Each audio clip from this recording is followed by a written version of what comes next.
घर पाछू बरबा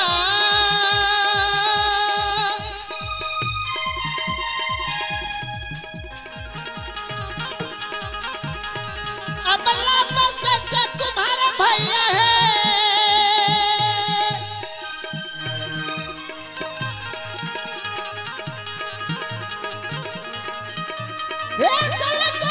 सच्चा तुम्हारा भैया है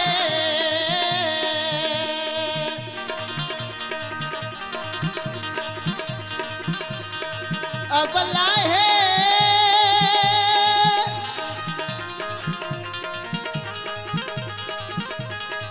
मिट्टी के बालक बा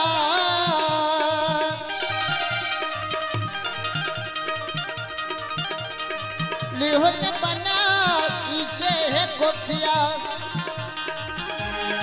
दुख तेरा छुट्टिए देता है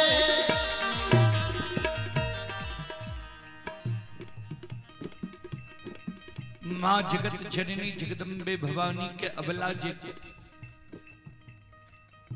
माँ जगत जननी जगदम्बे भवानी की आवाज जी अबला सुन ले अबला काने लगले माँ हमरा मिट्टी के बालक नहीं चाहिए माँ जगत जननी कहलखिन से किया अबला काने माँ मिट्टी के बालक ठेस लागे फूट जाय छे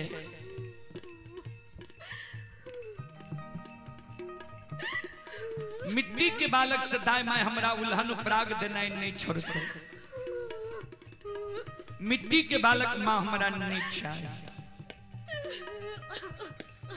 माँ जगत जननी कहलखिन जो तोरा मिट्टी के बालक नहीं चाहिए चल जाने कमार भाई के द्वार सुतिहार भाई के द्वार बडही भाई के द्वार सुंदर काठ लकड़ी के बालक बनवाली हो ताई मैं तोरा उल्हन पराग दे नहीं छोड़ देता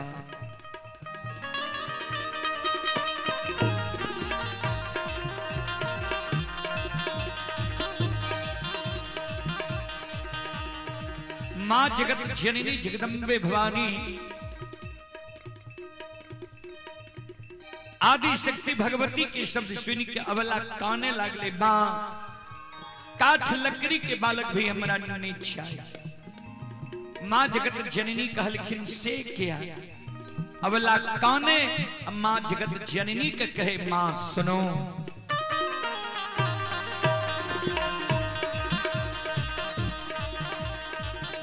काठ के बालक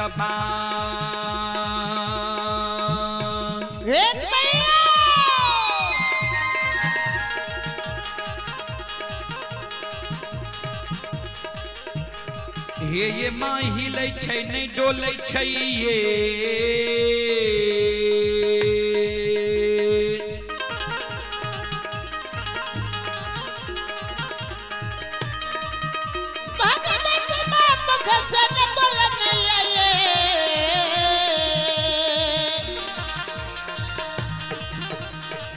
मैया ये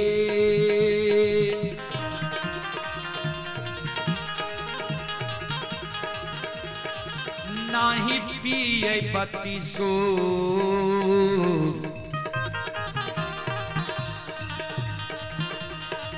सुआ दूध से कोना कोना उल्हन मां छूटत ये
काठ के पलंगबा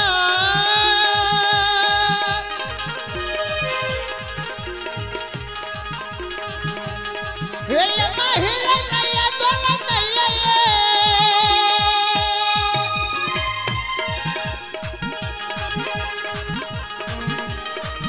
भगवत में मुख छन बोल नैया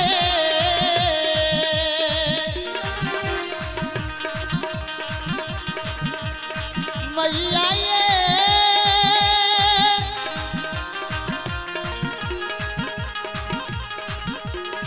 नहीं पिया ये बत्ती जो हुआ दूध से ये कोना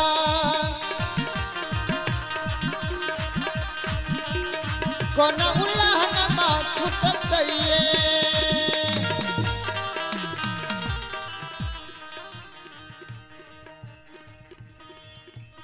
मां जगत जननी जगदम्बे भवानी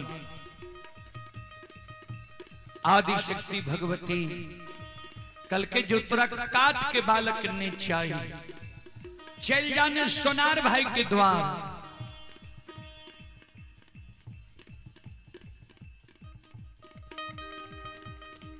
सुंदर सोना के बालक बनवा लिहो दाई मैं तोरा उल्हन पराग देने छोड़ देता बिचारी दुखियारी अवला काने लगले मां सोना मूल्यवान धातु ये सोना के बालक चोर चोरा लेते हमरा भोग नहीं थे सोना के बालक से दाई माय हमरा उल्हन पराग देने नहीं छोड़ सोना के बालक मां हमरा नहीं चाहिए हे मैया एगो बेटा बेटी पुत्र पुत्री संतान के कारण दाई माय हमर नाम बझनिया राख नहीं है दाई मैं हमरा बझनिया कही मां जय हो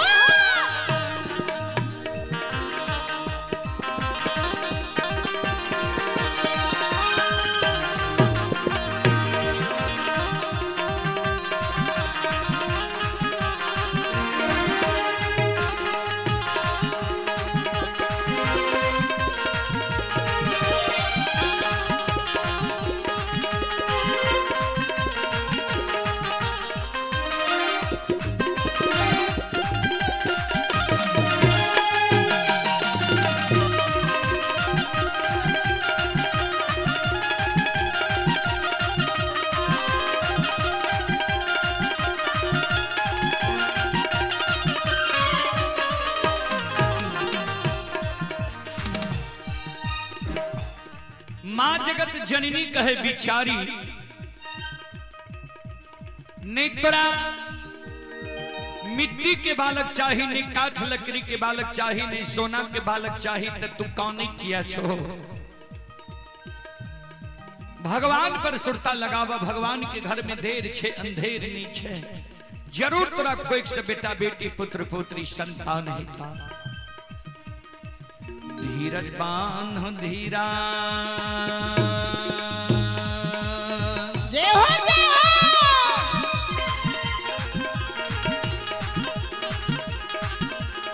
अबला दिल में धीरज बांध है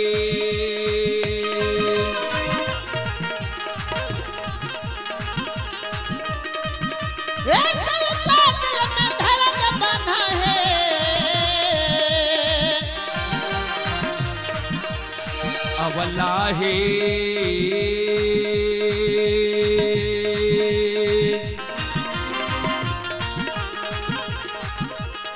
भगवान देता गोदे में ललान माँ से कोठिया दुख तोरा छुटिए जैता हे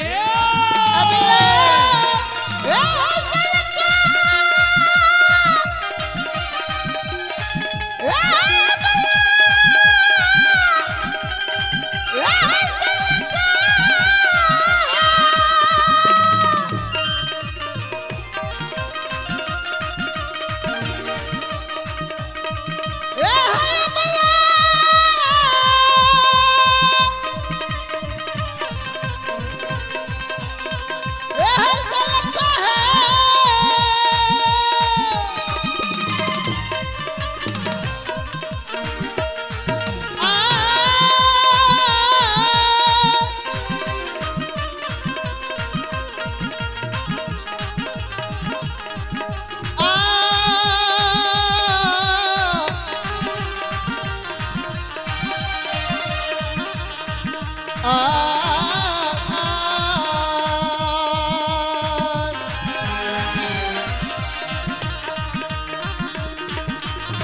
धीरे बांधा धीरा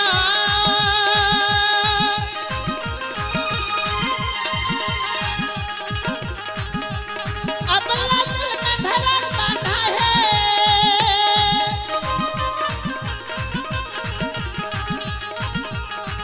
ए दिल का दिल में धड़क बांधा है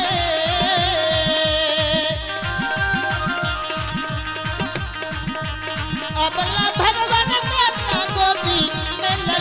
नमस्ते लोगा लोगा लहन माथ रहे हे अबला भगवान जाता गोदी में ललन मचे लोगा नगौला नमा छुटता है हे नगौला नमा छुटता है हे नगौला नमा छुटता है हे नगौला नमा छुटता है हे नगौला नमा छुटता है हे नगौला नमा छुटता है हे नगौला नमा छुटता है हे नगौला नमा छुटता है हे नगौला नमा छुटता है।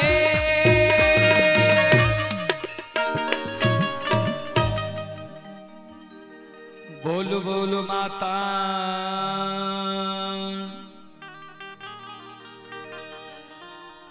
भगवती महारानी की जय।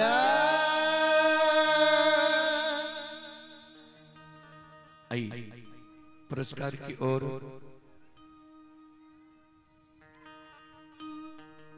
अभी जो यह कार्यक्रम लाइव चल रहा है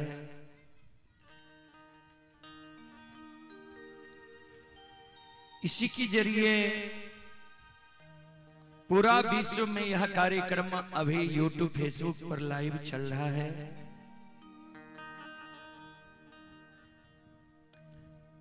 उसी कड़ी में कुछ श्रद्धालु पुरस्कार भेजे हैं। ये शविंद्र कुमार जी ग्राम पिपराही थाना लौकी जिला मधुबनी की ओर से ऑनलाइन फोन पे के द्वारा 21 रुपए की पुरस्कार भेजे हैं। श्रद्धालु को बहुत बहुत धन्यवाद, लाख लाख शुक्रिया, बहुत बहुत साधुवाद।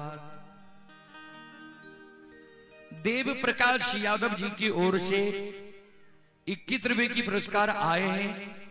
बहुत बहुत धन्यवाद, बहुत बहुत साधुवाद। और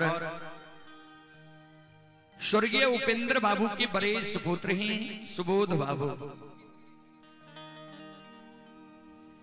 स्वर्गीय उपेंद्र बाबू के बड़े सुपुत्र हैं सुबोध बाबू की ओर से 201 रुपए की पुरस्कार आए हैं। भगवान उनके पिता स्वर्गीय सुबोध बाबू के को अपने श्री चरणों में स्थान दे, मृत आत्मा को शांति दे और स्वर्गीय उपेंद्र बाबू के परिवार में सभी को यह दुख की घड़ी में धैर्य धारण करने की शक्ति दे। आइए प्रसंग की ओर और प्रसंग में वही प्रसंग में आप सबों के बीच रखने का प्रयास करता हूं। लक्षण बाबा के अग्नि परीक्षा प्रसंग जिसमें आप लोग सुनिएगा भाई में भाई झगड़ा कैसे लगता है, किस तरह के लोग भाई भाई को आपस में लड़ा देते हैं। बड़ा भाई पढ़ा लिखा भाई छोटा भाई को आग में कैसे जलाता है और 7 गांठ चंदन के चेला से लक्षण कैसे बच जाता है। भाई भाई का झगड़ा, अधर्म पर धर्म का जीत, असत्य पर सत्य का जीत कैसे होता है। आइए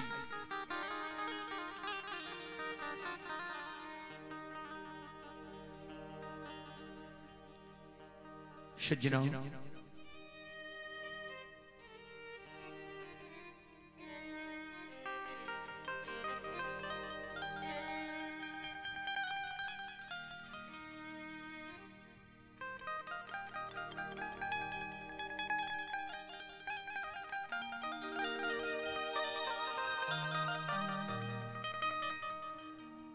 कारू बाबा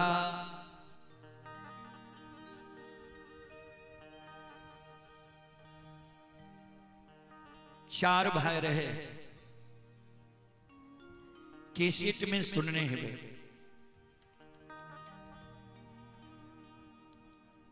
महिनाथ, कारू, साहबी, लछन।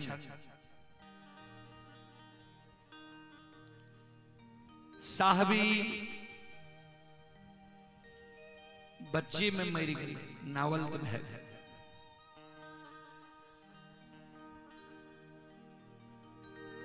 संत बाबा कारू के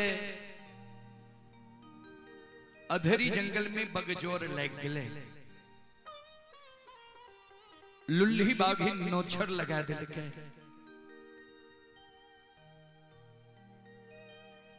कारू बाबा बाबा ओघरदानी नक्षेश्वर नाथ के अनन्य भक्त रहे।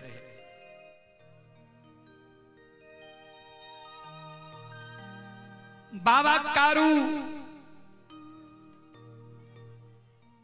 अधेरी जंगल में मरई के बेर में बाबा ओघरदानी नक्षेश्वर नाथ के स्मरण के लिखे। बाबा ओघरदानी नक्षेश्वर नाथ कारू बाबा के दर्शन दिल के। बाबा ओघरदानी नक्षेश्वर नाथ कारू बाबा के कहल के, कौन कारण हमर पुकार के हो ये बोलो।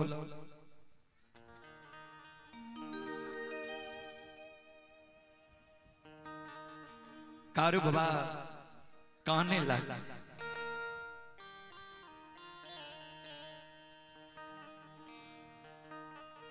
आए अधरी जंगल में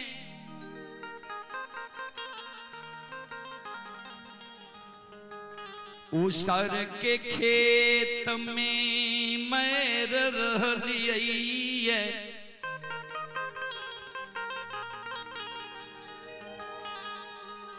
उसर खेत में मरबई उसर के भूत बनल हम रही जईबई। ऐ कारण हमरा प्रदान दियो, हमारी इच्छा है मरे से पहले हम माय से मिल ली, पत्नी से मिल ली, बौर भाई से मिल ली, कुटुंब कबीला से मिल ली, तब हमर प्राण छूटे।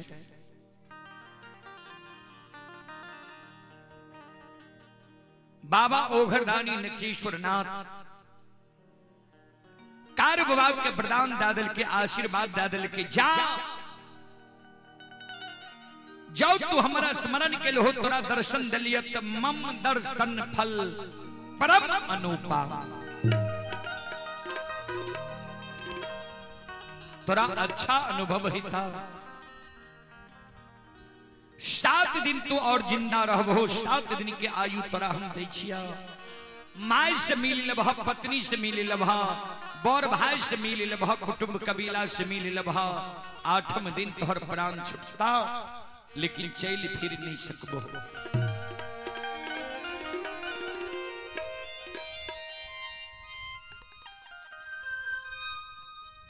इतना को प्रदान बाबा ओघरदानी नक्षेश्वर नाथ कारू बाबा के दिल के। कारू बाबा के अधरी जंगल से दीना चचा लछान महिनाथ बाबा महापुरा नगरी ले लिखे। कारू बाबा की धर्म पत्नी कृष्णावती के बिजुलिया नगरी से लावल गले। सब कारू बाबा के सूरत देख के कान।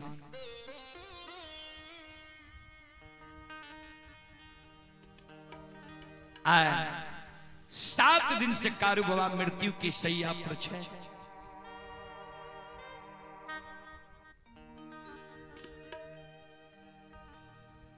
छोटका भाई लछन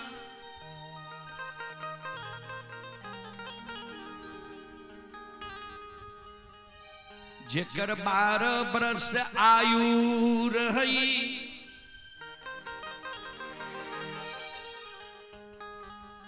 लछन सिरहान में बैसल छै कारुबा के सिर के अपना जान पर लेने छै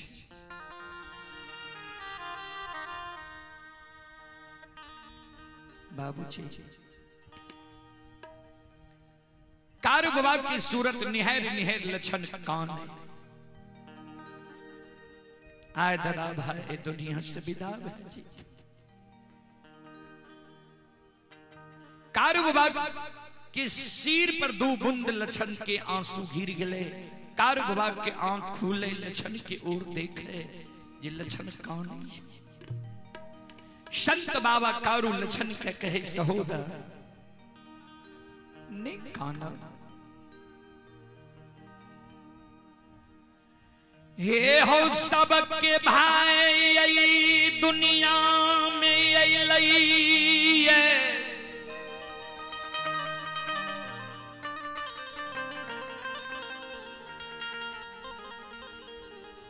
सबके भाई दुनिया से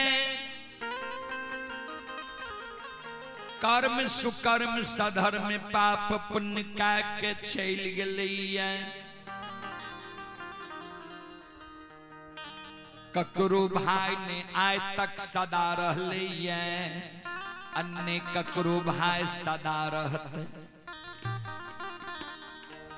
सहोदर ने आंसू गिरावा लछन कान सबके भाई और हमरा भाई में बहुत अंतर है हे हो माय के कोई से जन्म ले लिए माय के दूध छोड़ लिए माय के गोद से हमरा लायल हो गोद में बैसा के माखन मिश्री खुआ मलाई खिलेल अब पेट लगा के माय के तरह हमरा सुतू सुतेल तोरा प्रसाद हम कहिए नहीं जान लिए हमरा माय के लार प्यार नहीं मिलल अब बाबू के लार प्यार नहीं मिलल आज हमरा छोड़ के जा रहल हो तोरा मरे के बाद के हमर सहारा बनता के हमर मदद करता दुख विपत्ति में के हमर सहोदर भाई बन के खड़ा है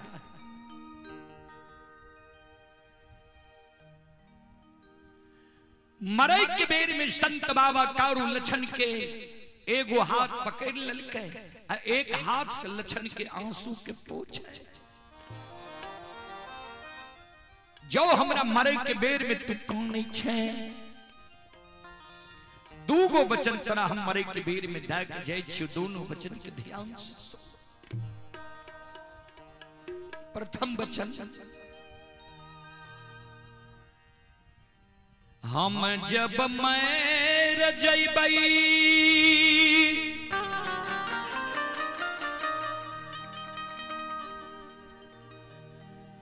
हमरा मृत शरीर के तू लाल पियर के फरकी डोली पर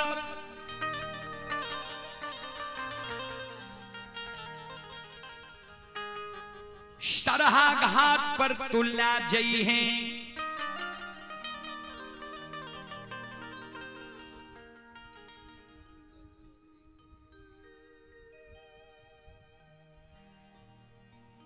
लाल पियर के फरकी डोली पर सरहा घाट पर तू ला जई है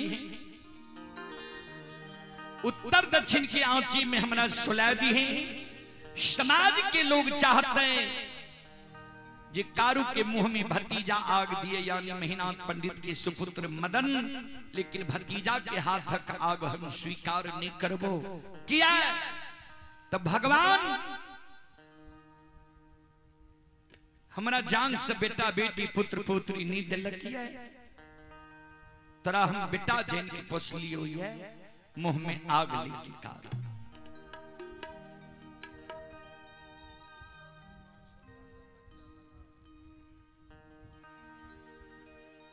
शहोर समाज के बात नहीं मानी है अचरा कोपिन पहनी है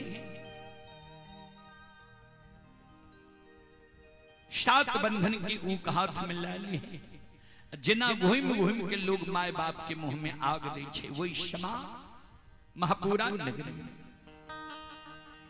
आ भाइया के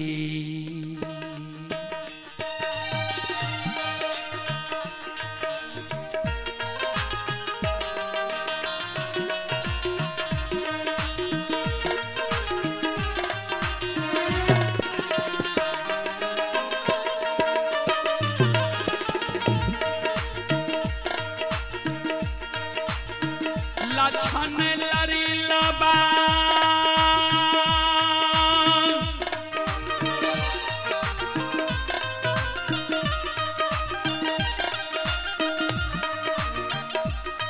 आरे भाइया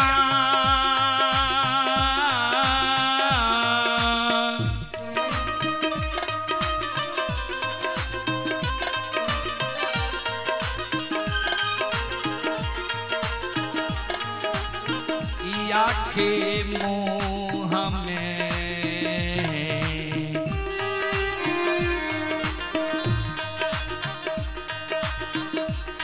हीरे अगिया धीरे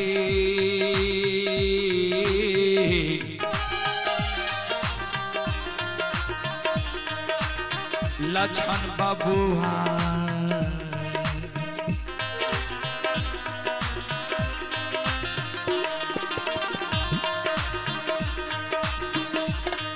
हेरे लाछन महापुरा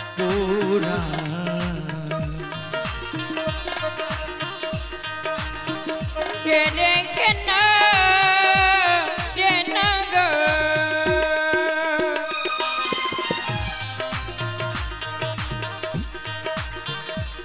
केना गो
ये दुल्ला छड़ुआ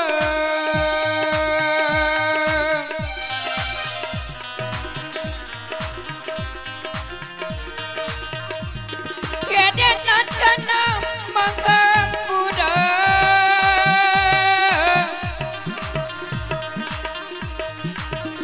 हेरे केना केना गो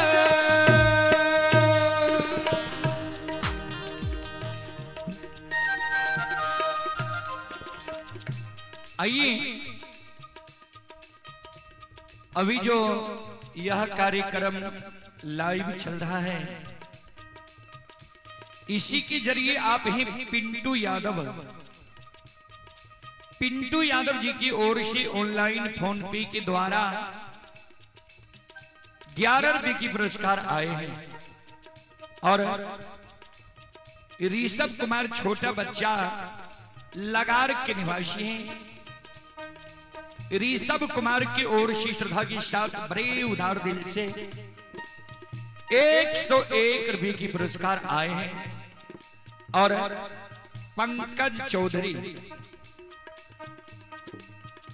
पंकज चौधरी की ओर से श्रद्धा के साथ बड़े उदार दिल से 201 रुपए की पुरस्कार आए हैं। श्रद्धालु को बहुत बहुत धन्यवाद, लाख लाख शुक्रिया, बहुत बहुत साधुवाद। जय हो दानी श्रद्धालु की जय हो, उनके समस्त परिवार की जय हो।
श्रोता बाबू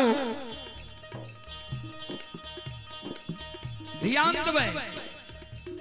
प्रथम बात कारू बाबा मरई के बेर में कहल के मरलो में पूजा कर भी प्रथम बात कहल के हमारा मुंह में आग दी है, दोसर शब्द कल के सोन।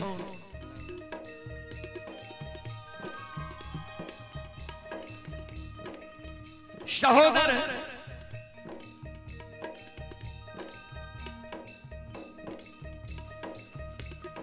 तुझे मरे के बेर में कौन चीज तोरा मरे के बाद हमर सहारा के बनते, मदद के करते। सुन यही ना जिंदा में तो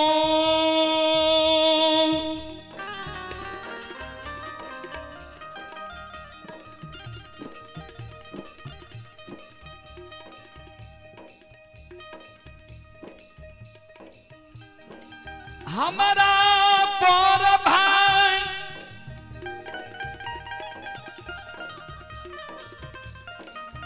पिता तुल्य होई छै, पिता तुल्य हमरा मानने अइले।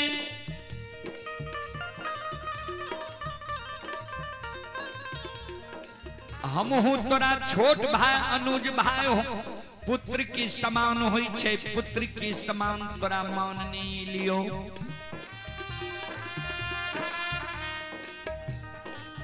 मरलो में जब तू हमरा वह समान मान में, हमरा सारा के निप में, हमरा सारा पर धूप दीप अगरबत्ती जले में, एक चिलम गाया चढ़े में, श्रद्धा और विश्वास जो हमरा पर राख में। हमरा मरे के बाद भी जो तोरा कोनो दुख पड़ जेतो, विपत्ति पड़ जेतो, वही दुख विपत्ति में जो हमर पुकार कर भी जे हो कारू भैया हमरा दुख पड़ गले है, विपत्ति पड़ गले है, मरे के बेर में तोरा हम वचन दै छियो, ध्यान से सुन।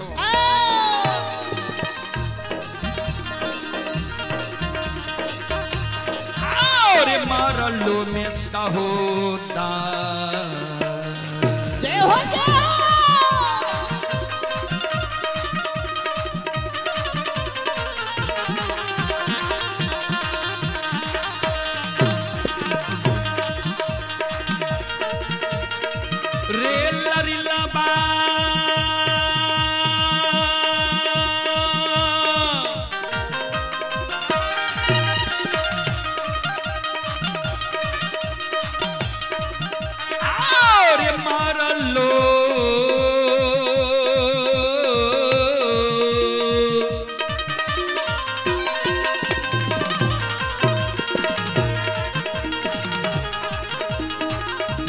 सहोदर रे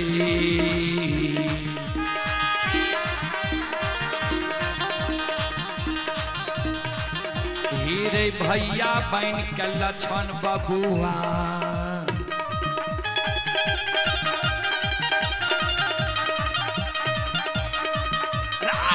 तोरा लिए रह बौरे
अरे भैया बन के लक्षण बाबू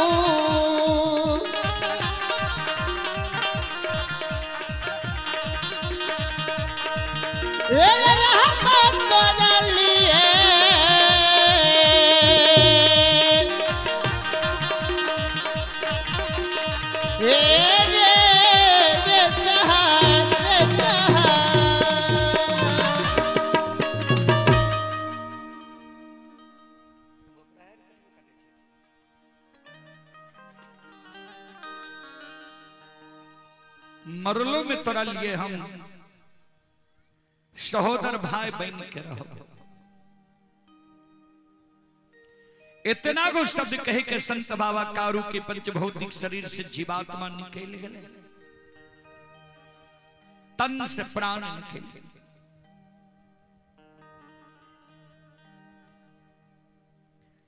समाज के लोग कारू बाबा के सरहा घाट पर लागले लक्षण मुंह में आग दिल के दाह संस्कार क्रिया कर्म भय गए।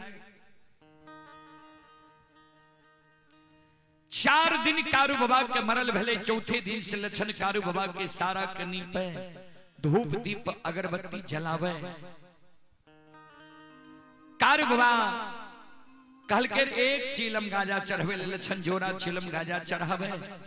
कारू बाबा के सारा प्रति दिन दूध के ढार दे, लक्षण संकल्प ला ललके जा तक कारू भैया के पूजा नहीं करबे ता तक भोजन नहीं करने करबे।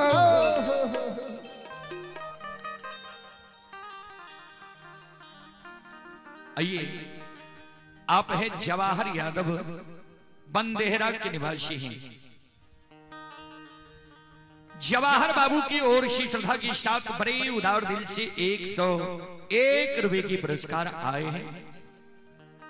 श्रद्धालु को बहुत बहुत धन्यवाद, लाख लाख शुक्रिया, बहुत बहुत साधुवाद। भगवान श्रद्धालु की मनोकामना को पूर्ण करे। मां सरस्वती परिवार में बाल बच्चे को सद्बुद्धि सद्ज्ञान दे। बाबा भोले भंडारी भंडार को भरे रखे। जय हो दानी श्रद्धालु की जय हो, जय हो दानी श्रद्धालु के समस्त परिवार की जय हो।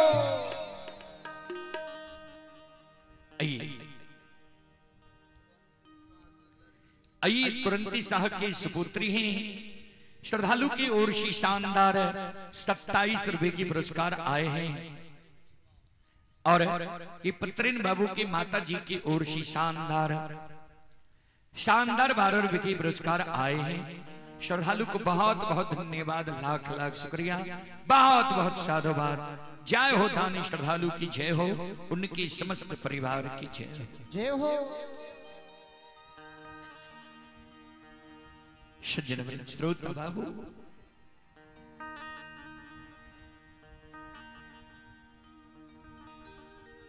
छह महीना से लक्षण कारू बाबा के पूजा कहने आए रहे हैं।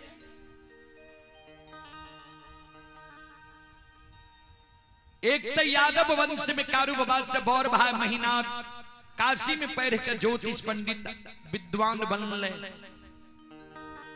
समाज के लोग पंडित की उपाधि दिल के बनगो महिषी के ब्राह्मण विद्वान लोग महिनाथ बाबा का हंस दुष के मारे जी यादव वंश में कहीं पंडित भेलाइए वह वंश में लक्षण भूत की पूजा करे लगले, सारा के पूजा करे लगले, मिट्टी की पूजा करे लगले। बनगो महिषी के विद्वान लोग मन में सोचे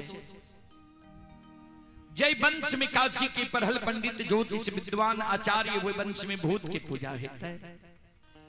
जय दिन गौर पर चढ़ते महिनाथ पंडित वो दिन ने पूछबे आए 6 महीना मरल भै गए कारू बाबा के श्रोता बंधु मां बहन बाबू भैया सब आए महिनाथ बाबा गौर पर चढ़ गए। आय महिनाथ बाबा पाखर के पेड़ पर बैस के पोथी पुराण पढ़े छे आ पोथी पुराण पढ़ के समझावे छे।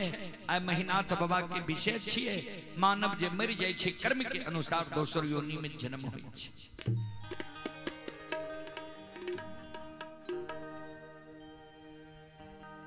बाबूजी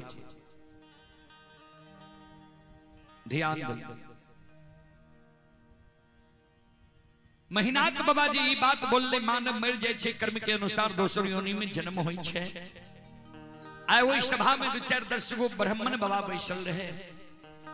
एगो ब्राह्मण बाबा सभा में खड़ा भ गेले कर जोल के महिनाथ बाबा के कहे पंडित जी यहाँ जे कहे छी मानव मर जाय छे कर्म के अनुसार दोसर योनि में जन्म होय छे सुनइए वाला के लिए आ कि कहइयो वाला के लिए यानी श्रोता के लिए ही कि वक्ता के लिए भी। महिनाथ बाबा कहलखिन सबके लिए क्या तो कभी स्पष्ट रूप से लिख दे लिखनी है। कार में प्रधान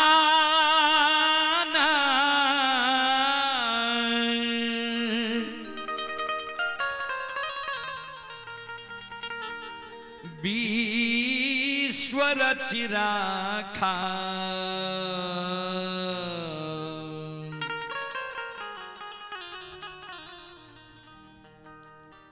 जो जस करई तस फल चाखा।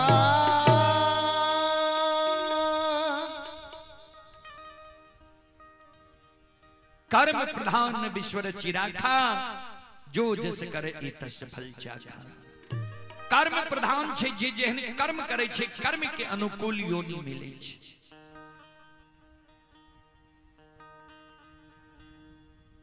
ब्राह्मण बाबा कहलकिन कहलिए त ठीके यहाँ के घर में की भै रहल है यहाँ के मालूम है। कहलकिन हमर घर तो ठीक ठाक है।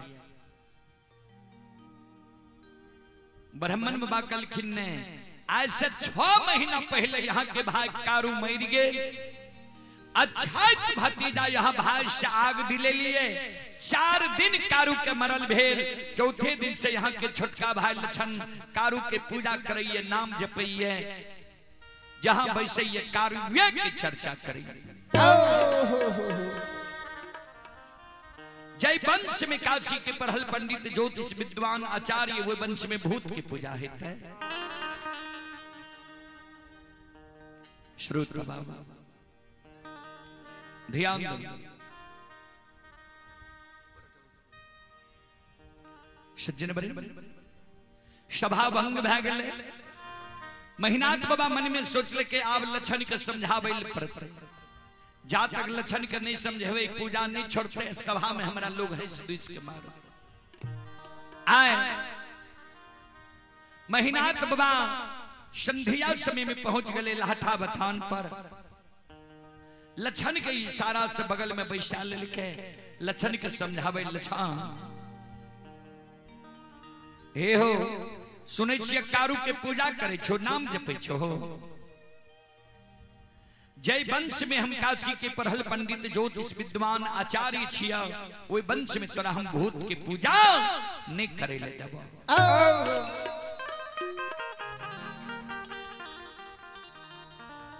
मान लिये कारू तोरा बहुत माने रहा लार प्यार दे रहा प्रेम दे रहा लेकिन कारू जिंदा नहीं छे मर नहीं गेले।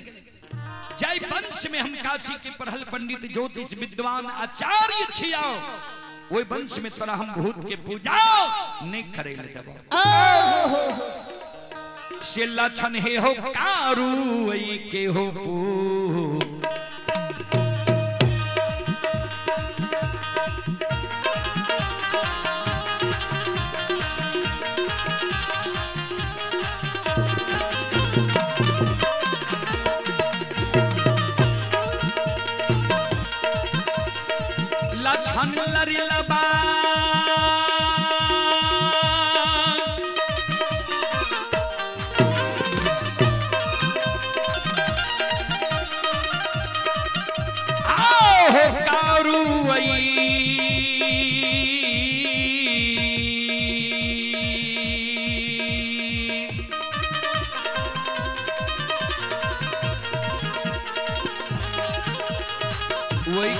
पूजा हो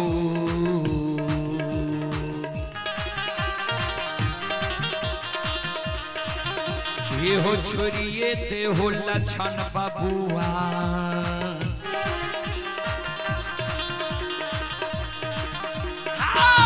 लक्षण महापुरा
लक्षण बाबू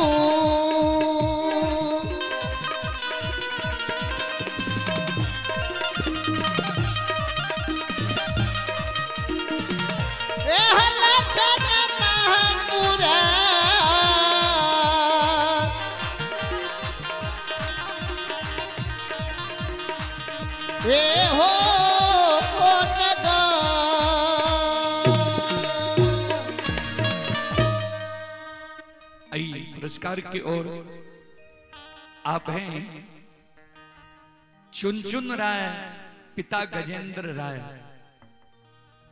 श्रद्धालु की ओर श्री श्रद्धा की साथ बड़े उदार दिल से 11 रुपए की पुरस्कार ऑनलाइन फोन पे के द्वारा आए हैं अमित कुमार पासवान।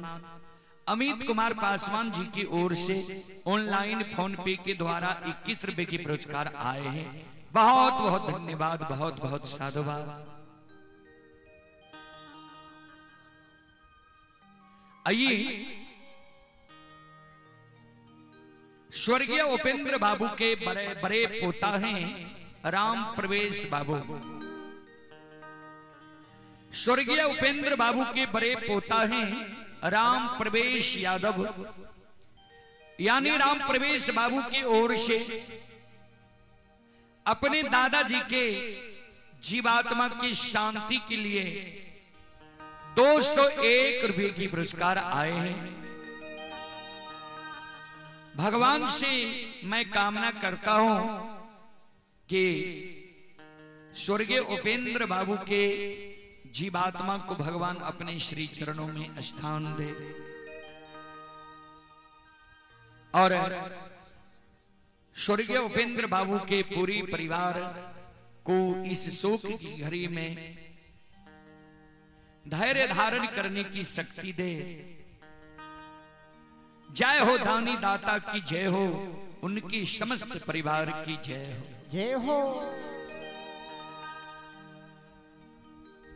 लछन के जे कल के बड़का भाई कारू के पूजा करना छोड़ दे, नाम लेना भूल जो। लछन के ओई बात के जरा सा भी प्रभाव नहीं पड़ला। किया मरे के बेर में जे कारू बाबा कल के मरलो में पूजा करबी त भाई बहन के रहबो, ओई बात के याद ये लछन के। लछन जब कारू के पूजा नहीं छोड़ल के, नाम लेना नहीं भूलले, संत शिरोमणि श्रोता बंधु माँ बहन बाबू भैया सब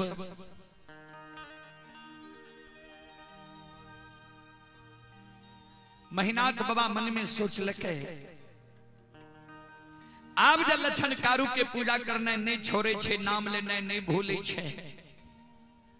विद्वान लोग हमरा हंस दिस के मारे, ये तो सबसे बड़ो समाज होई छे। एक चाट जब क्रोध बस लछन के मारबे, तामस देवे, समाज के लोग हमरा कलंक देते। जे चार भाई माई के कोई से जन्म लेलके, दू भाई मर गए, दू भाई जिंदा छिए, ओहो दोनों भाई के पुत्र पुत्री नहीं भेले, ओहो दोनों भाई के हिस्सा धन संपत्ति हमरे दोनों के है। लोग कलंक देते जे धन संपत्ति के कारण महिनाथ पंडित लछन के उल्लू चुल्लू करे छे, जे लछनो मर जाए सारी संपत्ति हमरे भै जाए। एहि कारण लछन के ने एक चाट मारबे नहीं दामस देवे, सबसे बड़ो समाज होई छे। समाज के मरर मंजन प्रमुख लोग के बुला ले छिए आ कहबे लछन के बुझा दियो, समझा दियो जे कारू के पूजा नहीं करे, नहीं कारू के नाम ले, नहीं कारू के चर्चा करे।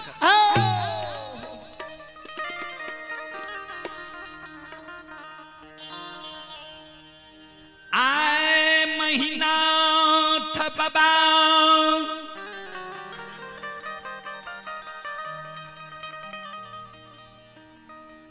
महापुरा नगरी के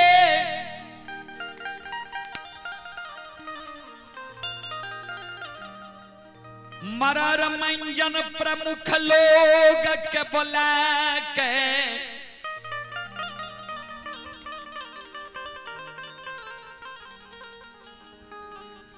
लाठा बथान पर सभा लगा दिलकैया।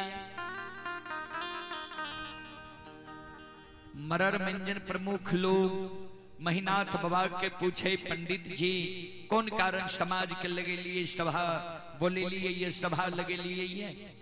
महिनाथ बाबा सभा में कर जोड़ के खराब है गए, समाज बाबा हमरा वंश में हमारी छोटका भाई लछन महामूर्ख जन्म गए,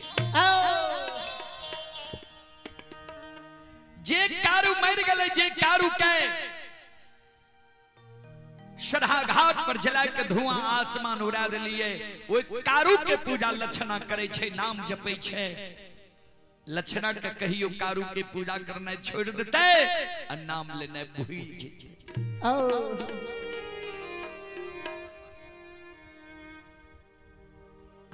बाबूजी ध्यान दो। समाज के मरर मंजन प्रमुख लोग लछन के बुला के बीच सभा में बैसा लेके लछन के समझावे, लछन ठीके ने भाई कहे छा, कारू मर गए, कर्म के अनुसार कारू के दोसर योनि में जन्म भा गए हेते, तू जे कारू के पूजा करे छो, नाम जपे छो, अच्छा नहीं छे। कारू के नाम लेना है भूल जा, पूजा करना है छोड़ दे। समाज के लोग जे लछन के समझावे रहे, बड़का भाई महिनाथ पंडितों ने से दबाव दे। समाज बाबा हम दुश्मन के समझ लिए, हमारे बात ही दुश्मन नहीं मान लके, तब हम समाज के बोले लो, अच्छा से दुश्मन के समझा दिए। समाज के शब्द सुन के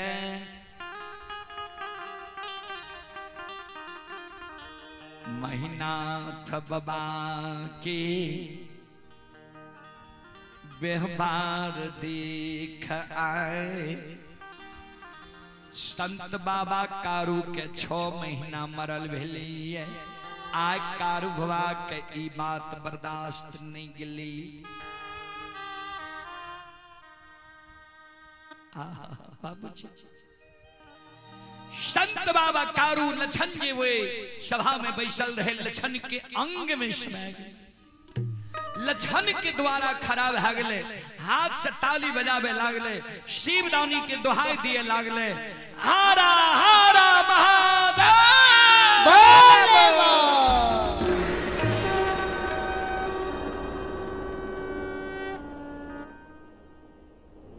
संत बाबा कारू प्रथम बार हुई सभा के बीच आमांगा के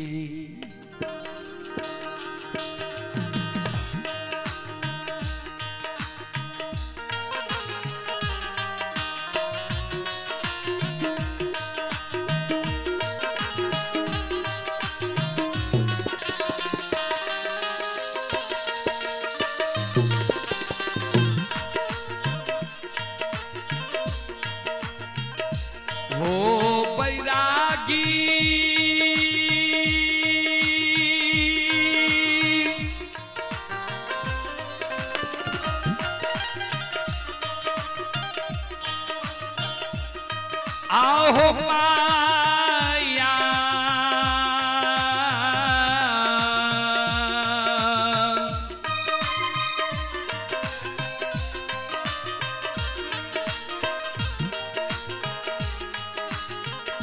या खेलेला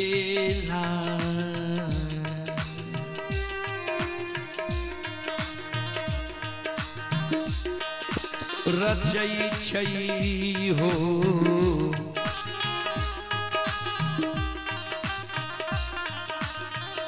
तारो बाबा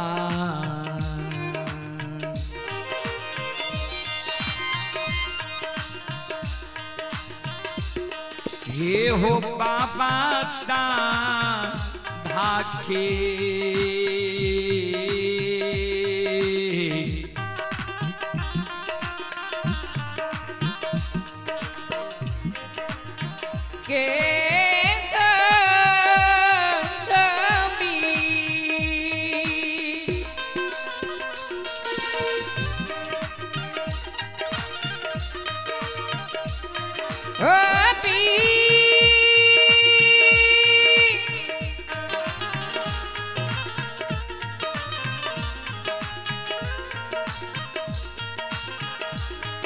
Gadu Baba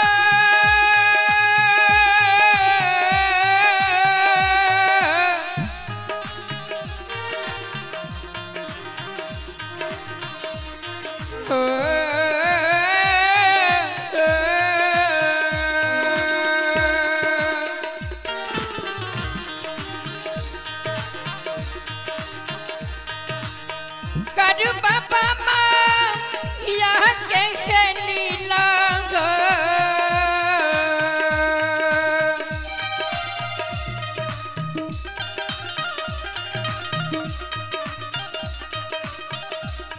Ada cai cai go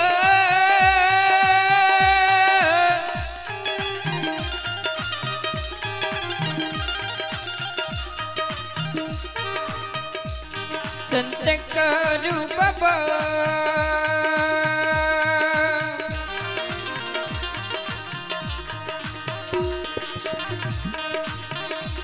Ye Baba sabke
आइए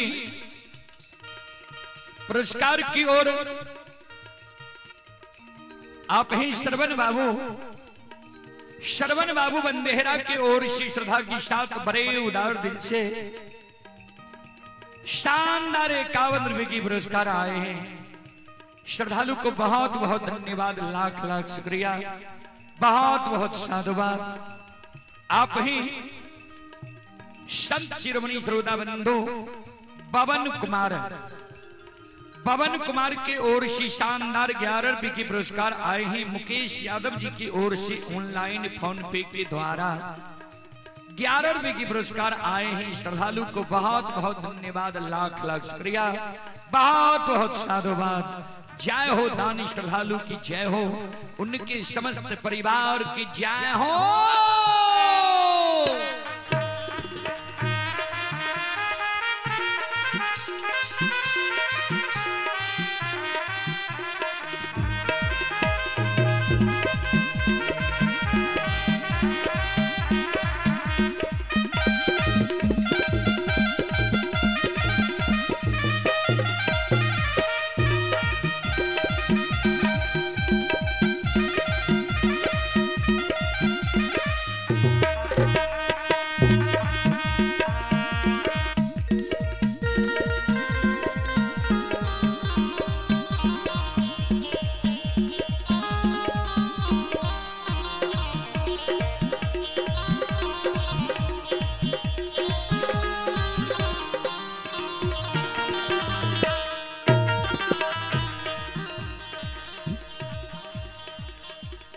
श्रोता बंधु, लछन के अंग में जे कारू बाबा समय गले, हाथ से ताली बजावे लागले, शिवदानी के दोहाई दिए लागले। महिनाथ बाबा के क्रोध के सीमा में महिनाथ बाबा वो सभा में खड़ा भा गए, कर जोड़ लेके हो समाज बाबा आप अपनी सब हमरा कलंक नहीं देवे, हमारी गलती नहीं बनी।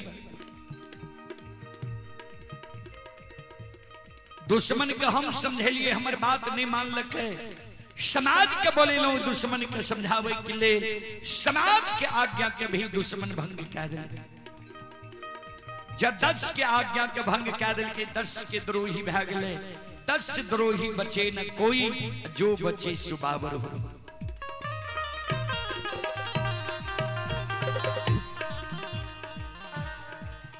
आए सभा में दुश्मन के हम 7 दिन के समय दे छिए।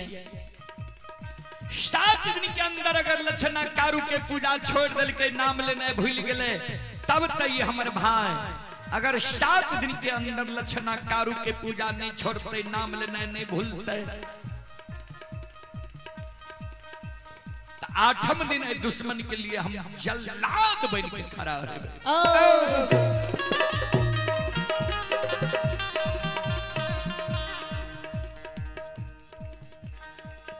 7 दिन के अंदर जब दुश्मन कारू के पूजा नहीं छोड़ते,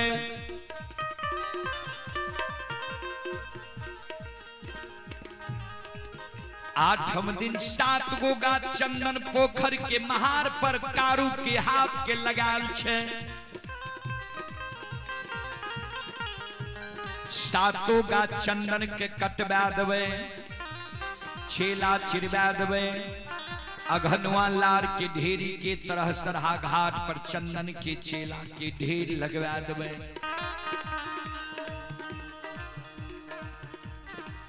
कारू मर गए तब कारू के आग में जले लिया।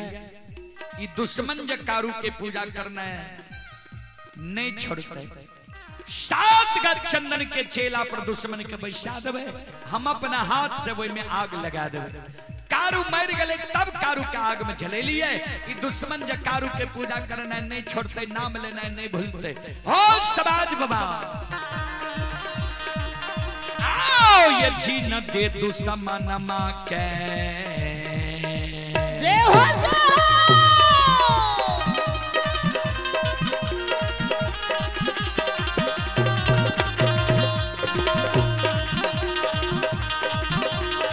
हो समाज लो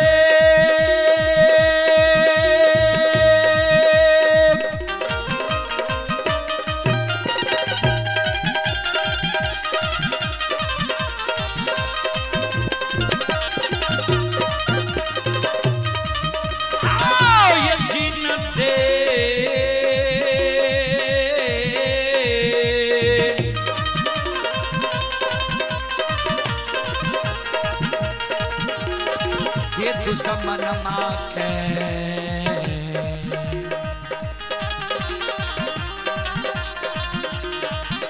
ये हो आग में जला के समाज बाबा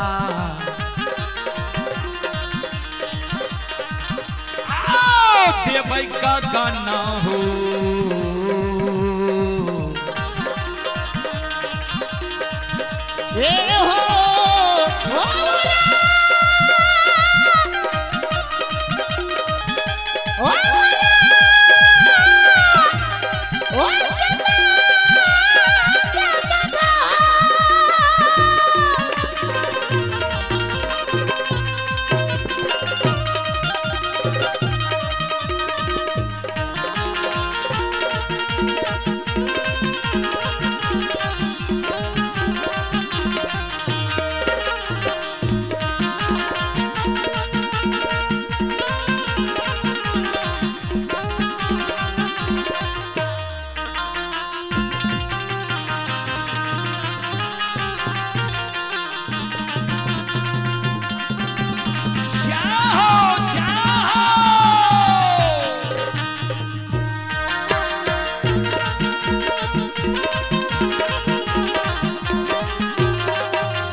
सुनो सुनो सुन भैया सुन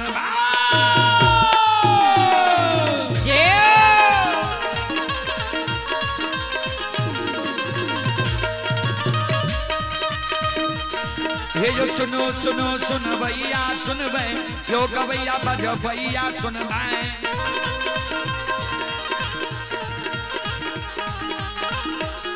आइए माँ बहना बंदेरा के सुन भाई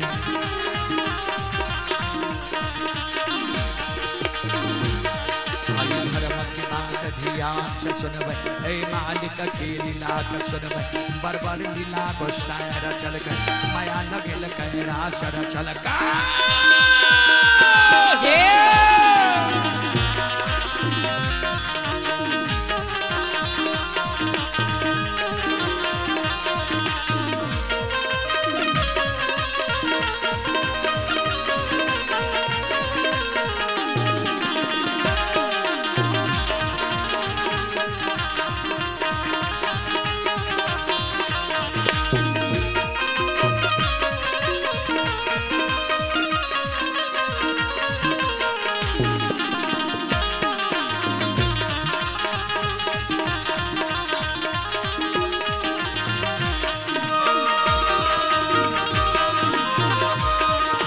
भागत बेर भगवती का सुमरा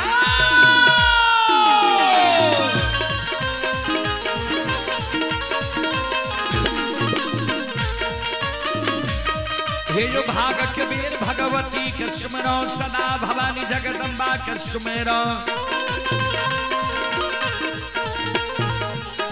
हे विद्या के दाता सरस्वती के सुमेरो जो गौरी के पुत्र गणेश के स्मरो, उमापति ओ महादेव के स्मरो, तारे जो वीर पवन सुत के स्मरो, दुर्गा काली महाकाली के स्मरो, सभा के बीच धर्मराज के स्मरो।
आइए पुरस्कार की ओर संत शिरोमणि श्रोता बंधु मां बहन बाबू भैया सब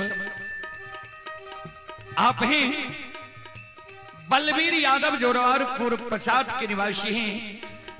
बलवीर यादव जोरावरपुर प्रसाद बेलदौर प्रखंड जिला खगड़िया के निवासी श्रद्धालु की ओर से श्रद्धा की साथ बड़े उदार दिल से 501 रुपए के पुरस्कार आए हैं। एक बार श्रद्धालु के नाम पर जोरदार ताली हो जाए।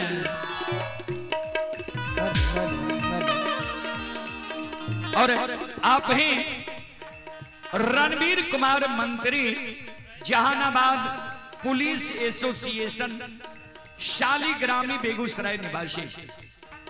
ये रणवीर कुमार मंत्री जहानाबाद पुलिस एसोसिएशन ये शालीग्रामी बेगूसराय के निवासी हैं। श्रद्धालु की ओर से शानदार 501 रुपए के पुरस्कार आए हैं। एक बार हमारे रणवीर बाबू के नाम पर भी जोरदार ताली हो जाए।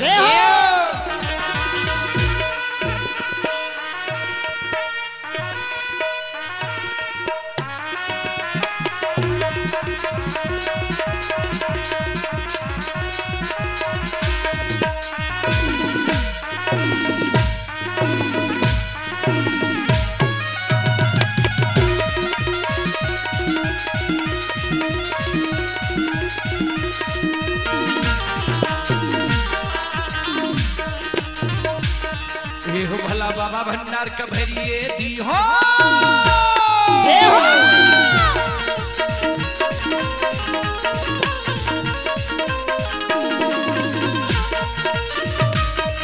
हो भला बाबा भंडार कभरिए दी हो ज्ञान के दीप सरस्वती जलई हो।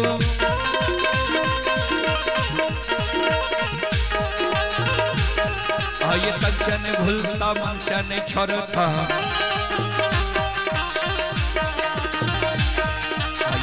सवैया सबका जी हो सेवा के मन के मनोरथ पूरी हो बिगड़ल काम के जीवन मनई हो।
बाय धर्म के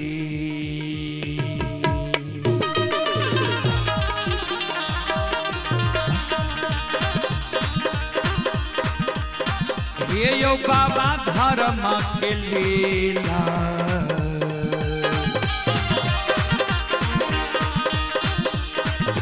अपार छयो समाज बाबा ये यो छले दुनिया जाना छोड़ समाज बाबा धर्म के लिखी लगा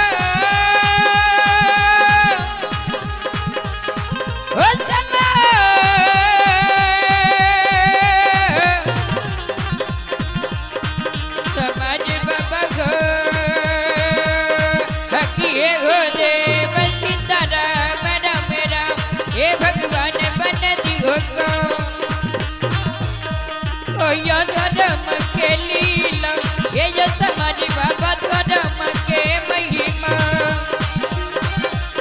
कोई परत ये समाज बाबा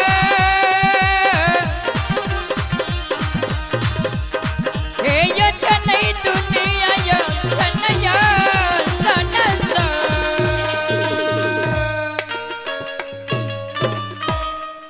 धर्म के लीला यही दुनिया में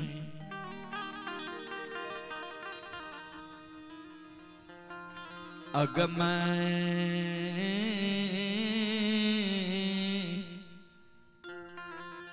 अपार ये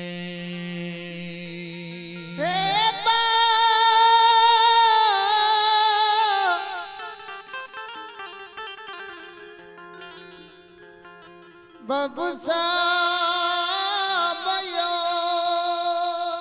आइए आप हैं अमित कुमार पासवान। अमित कुमार पासवान जी की ओर से श्रद्धा के साथ बड़े उदार दिल से 21 रुपए पुरस्कार आए हैं श्रद्धालु को बहुत बहुत धन्यवाद, लाख लाख शुक्रिया। दिनेश कुमार की ओर से 21 रुपए की पुरस्कार आए हैं श्रद्धालु को बहुत बहुत धन्यवाद, लाख लाख शुक्रिया, बहुत बहुत साधुवाद। जय हो दानी श्रद्धालु की जय हो, उनके समस्त परिवार की जय हो। जय हो।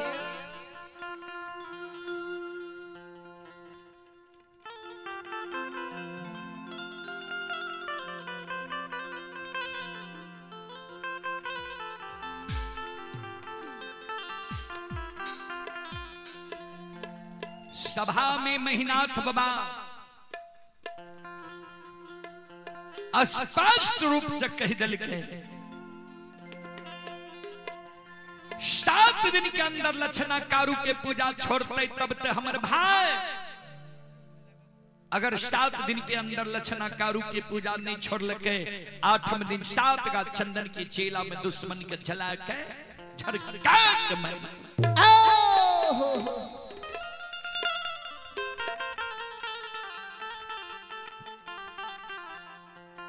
सभा भंग भए गेले बाबूजी।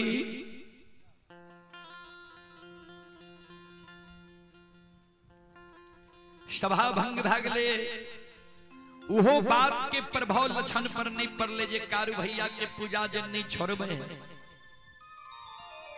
तो बड़का भैया हमारा आग में जला के मार देते। भक्त के हृदय होय छे निश्चल निष्पाप। कारू बाबा के पूजा करते रह गए लक्षण। आय लक्षण सवेरे सवेरे गाय के दूध लिलकैया, दूध कमंडल में ला लिलकैया,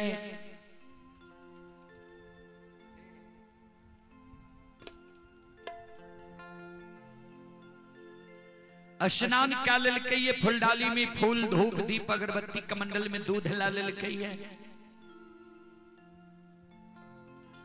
एक हाथ में कमंडल में दूध, दूसर हाथ में फूलडाली में फूल लाके जा रहले कारू बाबा की पूजा करेले सरहा घाट पर।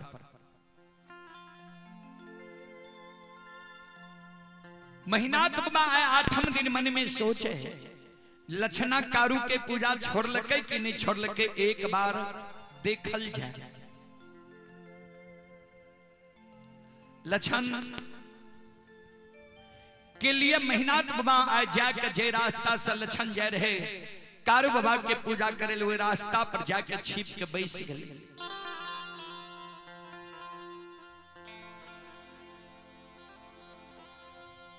जहिना लछन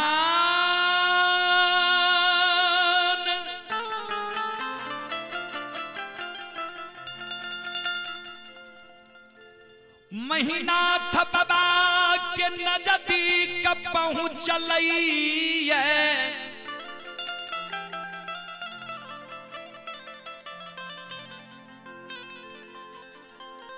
महीनाथ बाबा के नजर पड़ गए लछन पर। महीनाथ बाबा मन में सोचे ओ दुश्मन तकारू के पूजा नहीं छोड़। महीनाथ बाबा लछन के आगे में सामने सामने खड़ा है गए। लछन के पैर चलने रुक गए सिर नीचा का लछन खड़ा है गए। महीनाथ बाबा लछन के कहे रे लछन फुलडाली में फूल धूप दीप अगरबत्ती कमंडल में दूध ला के कते जा रहा है जल्दी बांध। 12 बरस लछन की उम्र हो रहे आज तक बड़का भाई महीनाथ पंडित के मुहा मुही लछन नहीं बोले ले रहे हैं। आज जे महीनाथ बाबा कह दिल के फुलडाली में फूल धूप दीप अगरबत्ती कमंडल में दूध ला के कते जा रहा है। लछन सिर नीचा कहने छे सच्चा के बोले जे मंझला भैया कारू के पूजा करे ले सरहा घाट पर जाय छी। इतने को बात लछन बोले महीनाथ बाबा के क्रोध की सीमा नहीं रहे। लछन आज से 7 दिन पहले तोरा वो सभा में की समझेली और बोल याद छौ कि नहीं कारू के पूजा तू छोड़ में कि नहीं बोल।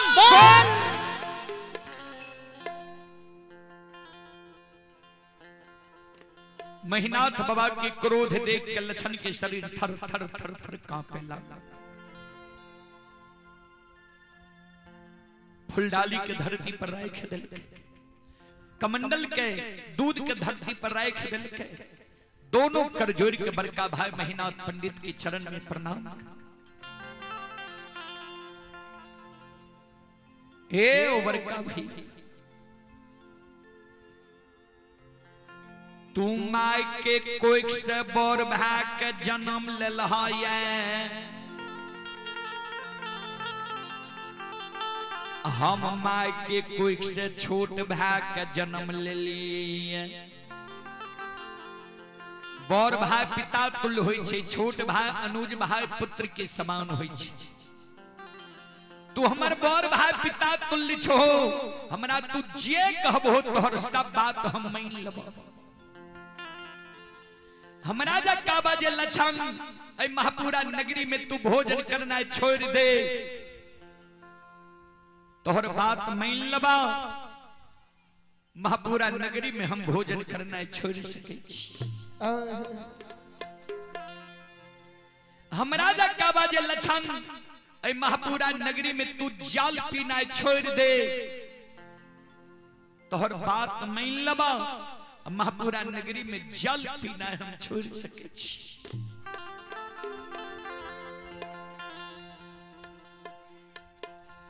हमरा जा का बाजे लछन महापुरा नगरी से तू भाग जो महापुरा नगरी के धन संपत्ति में तोहर कोई अधिकार नहीं छो।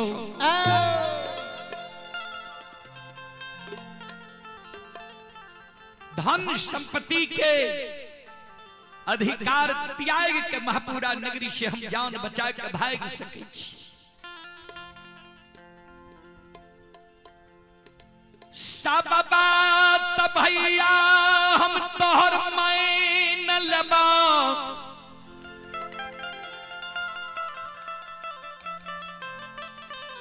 लेकिन एगो बात हम तोहर नहीं मानब। बा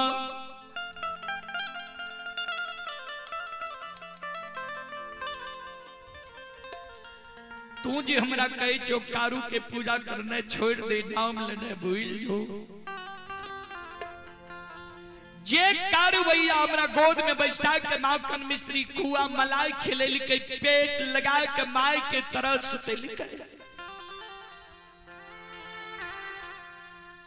वही कारू भैया के ने हम नाम लेना भूलबा अन्नी पूजा करने छोड़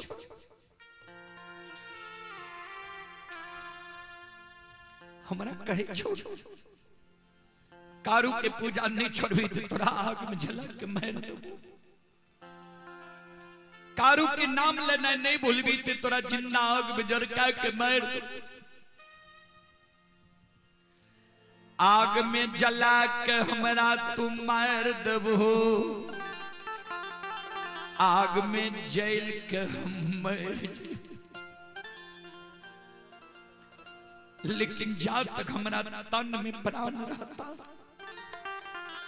जा तक हमारा पंच भौतिक शरीर में रमता राम रहता ए ओवर का भैया अमार तो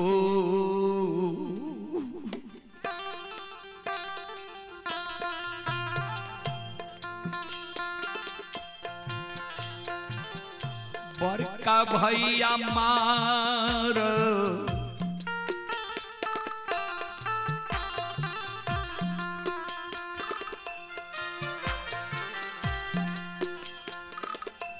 तो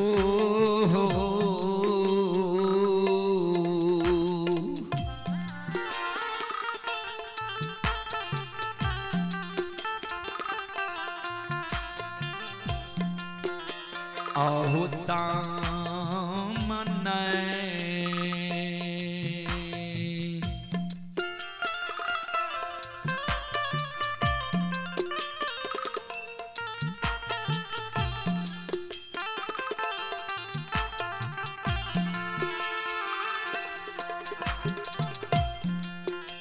आहो छोरबा हो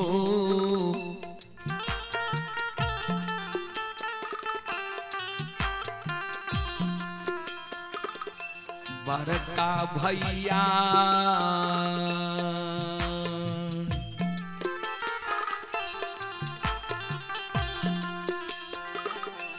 नहीं छोड़ब कारू भैया के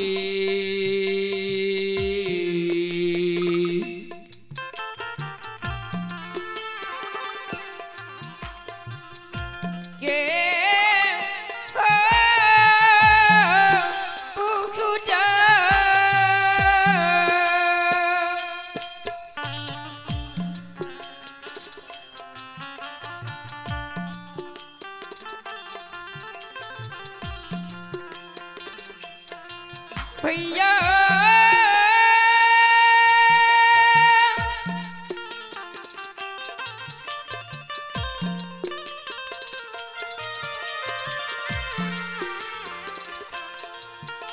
संकट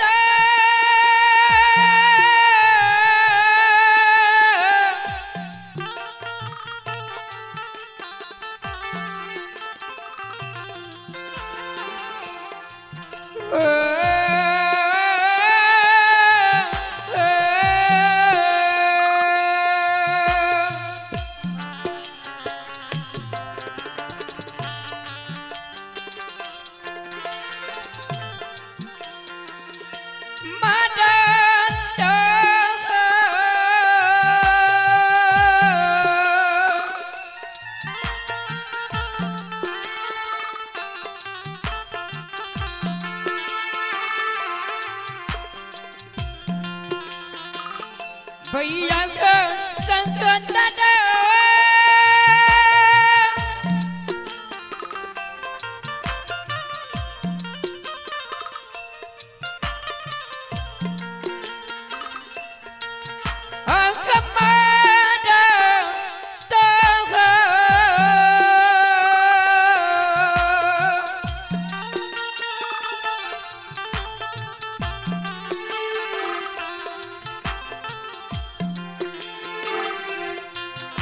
के खता मना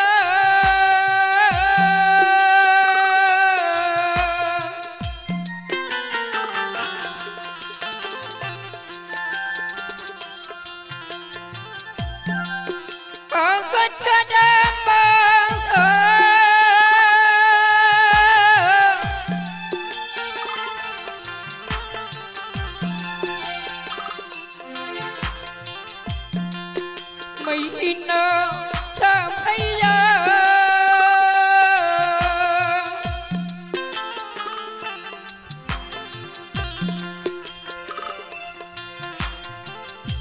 नहीं छड़पा कानू भैया के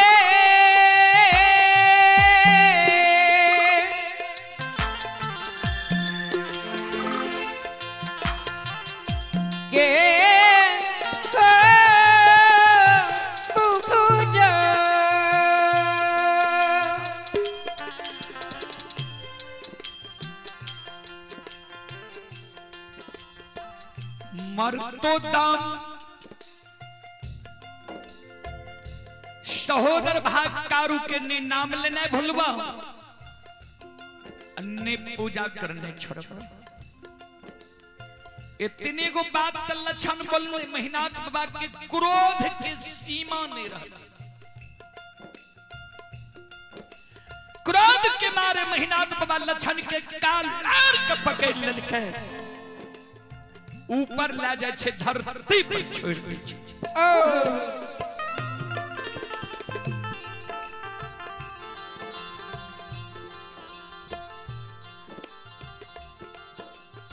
रे दुश्मन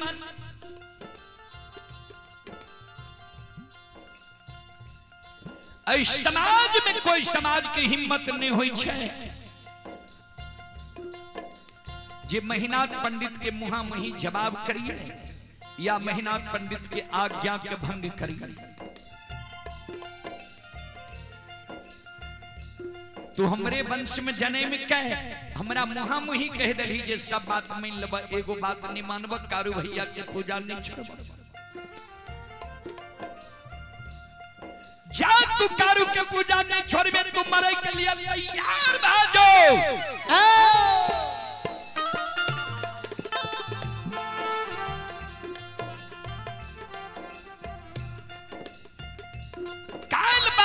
दिन में तुरा 7 गज चंदन के चेला में जला के मार दबो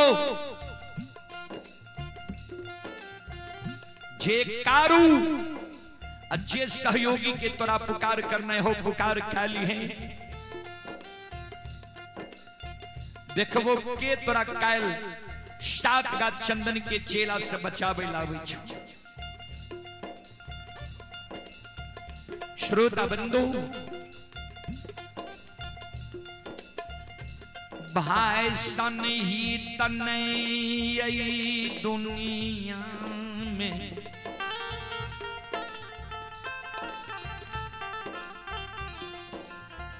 भाई सन दुश्मन नहीं हुई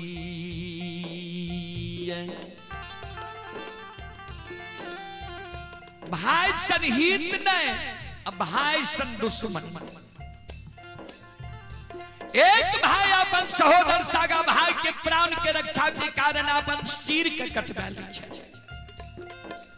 आज सहोदर सागा बड़का भाई छोटका भाई के आग में जलावे के षड्यंत्र बना रहे ध्यान से सुनबे श्रोता सज्जन मृद मां बहन बाबू भैया सब बाबू सब भाई आके तू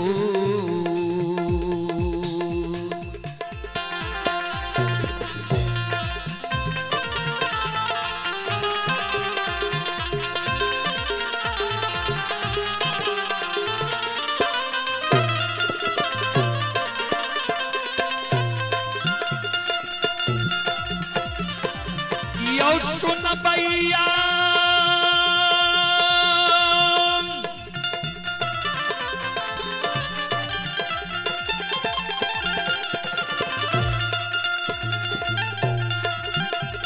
आओ भैया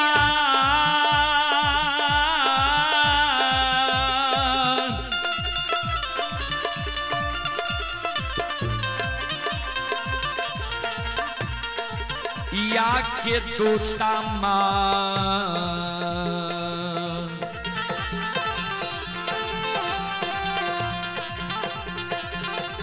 ये हो भैया बनल समाज बाबा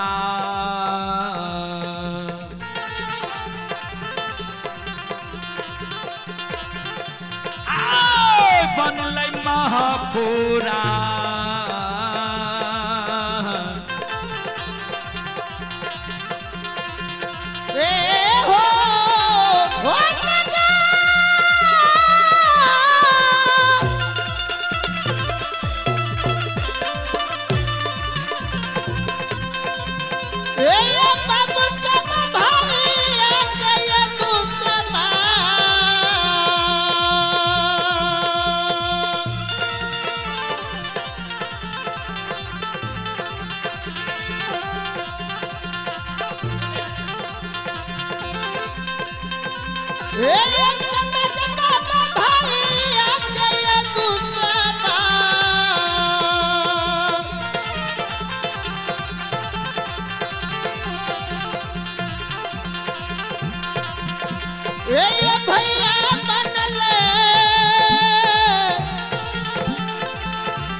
यो समाज बाबा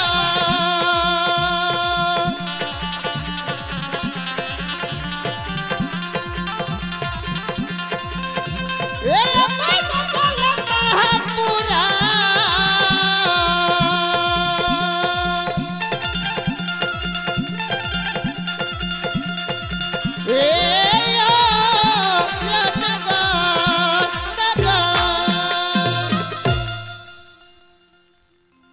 भाई सनहित ने अब भाई सन दुश्मन क्रोध के मारे महीनात बाबा फुलडाली के फूल के धरती पर गिरा दी छे और कमंडल के दूध के धरती पर पलटा दे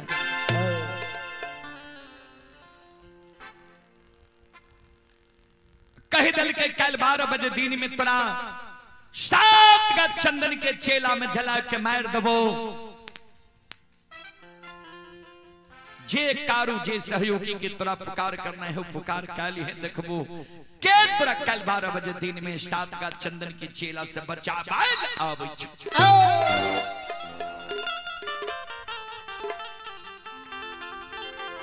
आइए पुरस्कार की ओर चंद शिरोमणि श्रोताबंदो आप हैं फेंटू यादव ग्राम लगार थाना प्रबत्ता जिला खगड़िया पिंटू यादव की ओर से तथा के साथ बड़े उदार दिल से शानदार 501 रुपए के पुरस्कार आए हैं श्रद्धालु को बहुत बहुत धन्यवाद लाख लाख शुक्रिया बहुत बहुत साधुवाद एक बार श्रद्धालु के नाम पर जोरदार ताली हो जाए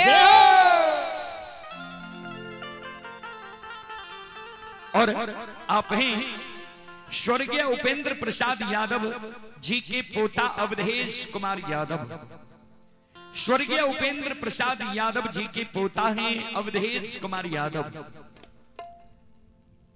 श्रद्धालु की ओर से अपने दादाजी की मृत आत्मा को शांति के लिए शानदार 1001 रुपए की पुरस्कार आए हैं एक बार हमारे उपेंद्र बाबू मृत आत्मा के नाम पर जोरदार ताली हो जाए और भगवान से हम लोग कामना करें कि स्वर्गीय उपेंद्र बाबू की जीवात्मा को भगवान अपने श्री चरणों में स्थान दे और उनके पूरे परिवार को इस दुख की घड़ी में धैर्य धारण करने की शक्ति दे बोल बोल साचे दरबार की अइला सेवकिया बाबा तोहरे दोवरिया हो बाबा हो अइला सेवकिया बाबा तोहरे दोवरिया हो बाबा अइला सेवकिया बाबा तोहरे दोवरिया हो बाबा हो अइला सेवकिया बाबा तोहरे दोवरिया हो बाबा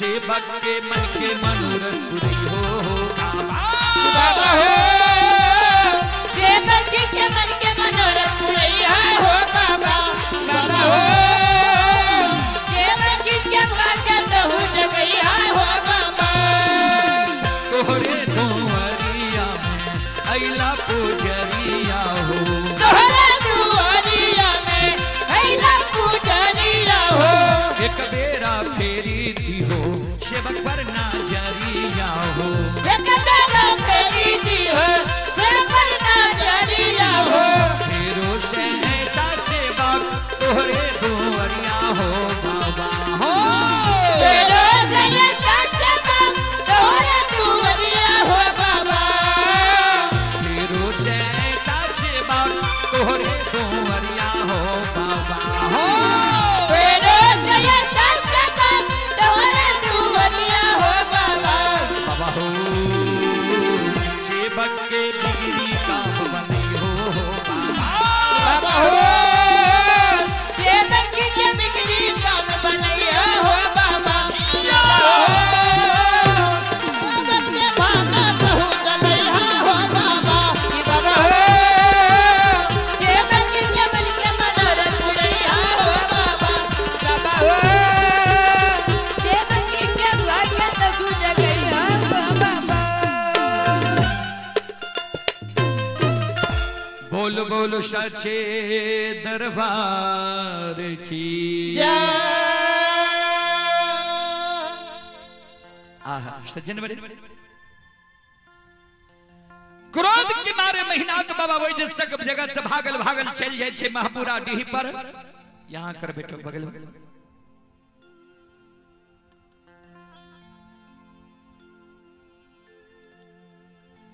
महापुरा डीह पर मंगरू पंगरू नाम के दू भाई बढ़ई रहे जकरा कमार और सुतिहार कहे छिए आवाज लगावे द्वार पर जाकर रे मंगरू मंगरू पंगरू पंगरू घर छे आंगन छे घर आंगन से बाहर हो द्वार पर आ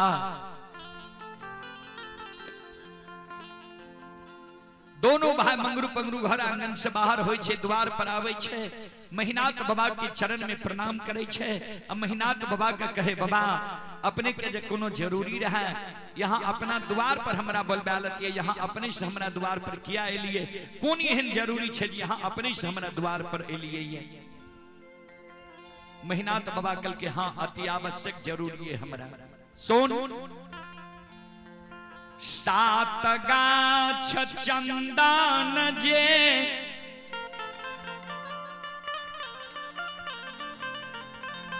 पोखर के महार पर छई सातो गाछ चंदन के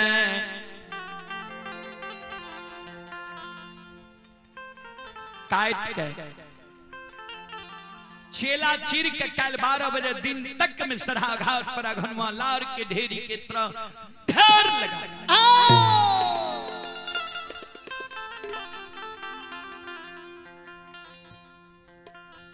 महीनाथ बाबा बाबूजी महीनाथ बाबा के शब्द सुन के मंगरू पंगरू दोनों भाई शौक वाह चंदन के पांगल नहीं दे रहा कहे रहो जे कारू भाई हमार मर गले कारू के हाथ के लगा चंदन निशानी रही आय कौन जरूरी छे चंदन के चेला छे विवाह ककरे शादी विवाह छे मुंडन उपनयन छे भोज भंडारा छे जे चंदन के चेला छे विवाह महीनात बाबा कल के नहीं शादी विवाह छे नहीं मुंडन उपनयन छे नहीं भोज भंडारा छे काल 12 बजे दिन में लछना दुश्मन के आग में जला के मारबई